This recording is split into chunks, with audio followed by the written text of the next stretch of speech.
इस वक्त जो अहम खबर आई है वो ये कि बेल ऑर्डर, जो कि डिटेल्ड बेल ऑर्डर है जिसमें बेल के जमानत के कारण बताए गए हैं, वो अब सामने आ गया है। और उसमें अदालत बड़ा साफ साफ कह रही है कि आरोपियों के बीच साजिश, यानी सबने मिलकर कोई साजिश की, ऐसा कोई सबूत नहीं मिला है।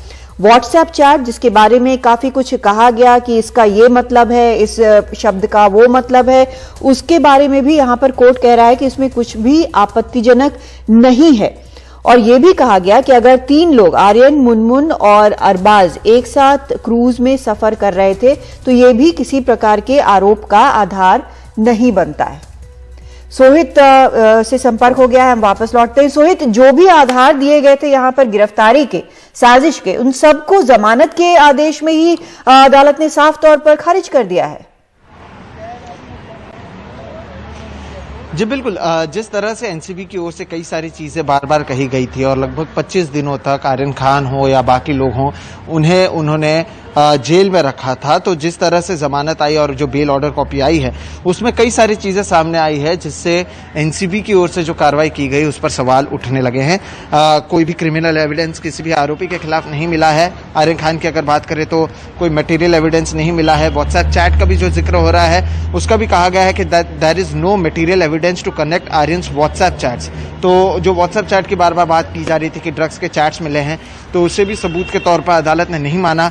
अदालत ने यह भी कहा कि आर्यन खान के पास से किसी भी प्रकार के ड्रग्स नहीं मिले और न ही वो ऐसे कोई पोजीशन में थे कि वो ड्रग्स ले सकें। मुनमुन और अरबाज के पास से ड्रग्स मिले थे, आर्यन के पास से नहीं मिले थे, और इन दोनों के पास से भी बहुत कम मात्रा में ड्रग्स मिले थे।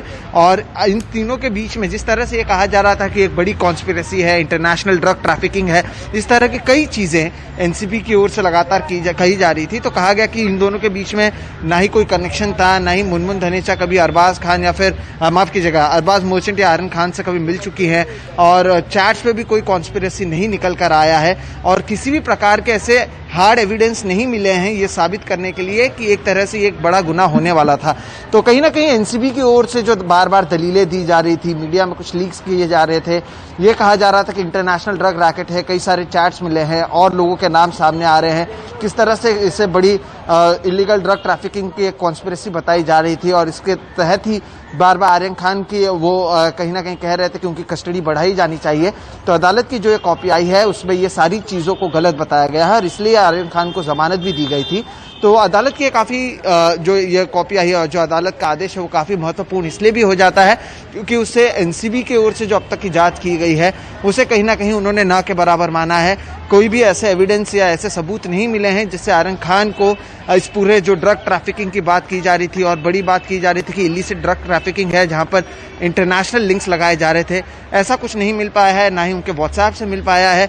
जो एक कॉन्स्पिरेसी की बात की जा रही थी कि कई लोग मिले हुए हैं और सोची समझी साजिश थी और इसलिए सब लोग ड्रग्स का उपयोग करने और ड्रग्स बेचने या उसका उपयोग करने के लिए वो क्रूज में जा रहे हैं, अदालत ने उस पर भी कहा है कि ऐसा कुछ अब तक साबित नहीं हो पाया है।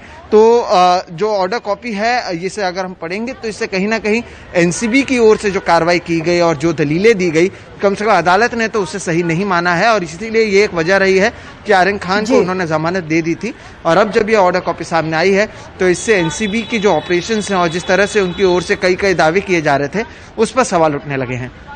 देखते हैं अब एनसीबी इस पर क्या कहती है। इस डिटेल्ड ऑर्डर पर सामने आने के बाद उनका क्या रुख रहता है। बहुत शुक्रिया आपका सोहित इस पूरी जानकारी के लिए।